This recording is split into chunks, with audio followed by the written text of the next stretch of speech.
നമസ്കാരം. റാഫ്റ്റർ ഫുട്ബോളിലേക്ക് അവർക്കും സ്വന്തം. വല്ലാത്തൊരു വിധിയാണത്. ഗോളടിച്ചു, പിന്നാലെ റെഡ് കാർഡും കണ്ടു. ഹ്യൂഗോ എക്കിറ്റിക്കെ അദ്ദേഹം ഓൾറെഡി ഒരു യെല്ലോ കാർഡിലായിരുന്നു. പക്ഷെ ഗോളടിച്ച ആവേശത്തിൽ അതൊക്കെ മറന്നു. ഷർട്ടൂരി അതിനടുത്ത് യെല്ലോ കാർഡും കിട്ടി റെഡ് കാർഡായിട്ട് കളിക്കളം വിടുന്ന കാഴ്ച. ഇനിയിപ്പോൾ ലിവർപൂളിൻ്റെ അടുത്ത മത്സരം അദ്ദേഹത്തിന് നഷ്ടമാകും. ഏതായാലും ലിവർപൂൾ EFL കപ്പിൽ തേർഡ് റൗണ്ടിൽ 2-1 സതാംപ്ടനെ പരാജയപ്പെടുത്തിയിരിക്കുന്നു. അലക്സാണ്ടർ ഐസക്കും ഹ്യൂഗോ എക്കിറ്റിക്കയുമാണ് അവർക്ക് വേണ്ടി ഗോളടിച്ചത്.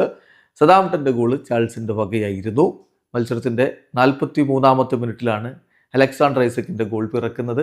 അതിനുശേഷം 76-ാമത്തെ മിനിറ്റിൽ ചാൾസിലൂടെ സതാംപ്ടൻ ഗോൾ മടക്കിയിരുന്നു. 85-ാമത്തെ മിനിറ്റിലാണ് ഹ്യൂഗോ എക്കിറ്റിക്കയുടെ വിന്നർ പിറക്കുന്നത്. ഒരിക്കൽ കൂടി മറ്റൊരു ലേറ്റ് വിന്നർ ലിവർപൂളിനെ മുന്നോട്ട് കൊണ്ടുപോകുന്നു. പക്ഷേ തൊട്ടു പിന്നാലെ ഈ അബദ്ധം ചെയ്ത് അദ്ദേഹത്തിന് റെഡ് കാർഡ് കിട്ടി പുറത്തു പോവേണ്ടിയും വന്നു. അതേസമയം ഇന്നലെ നടന്ന മറ്റ് മത്സരങ്ങളുടെ റിസൾട്ട് കൂടി ഒന്ന് നോക്കുകയാണ്. ലിങ്കൺ സിറ്റിയെ 2-1 പരാജയപ്പെടുത്തിയിരിക്കുന്നു ചെൽസി. അവരും അടുത്ത റൗണ്ടിലേക്ക് മുന്നോട്ട് പോവുകയാണ്. അതുപോലെ തന്നെ മറ്റൊരു മത്സരം വോൾസ് ഏകപക്ഷീയമായ 2 ഗോളുകൾക്ക് എവർട്ടനെ പരാജയപ്പെടുത്തിയിരിക്കുന്നു.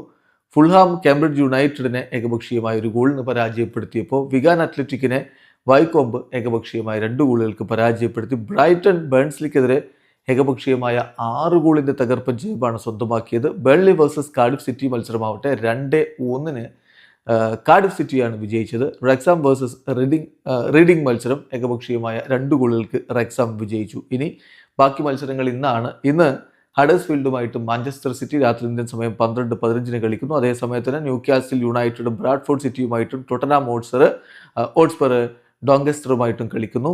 പിന്നെ 12:30 പോർട്ട് വാലയ്ക്കെതിരെ ആഴ്സണലിൻ്റെ മത്സരമുള്ളത്. വീഡിയോ അവസാനിക്കുന്നു. ഫുട്ബോൾ ലോകത്ത് കൂടുതൽ വിശേഷങ്ങളുമായി റാഫ് ടോക്സ് എത്താം.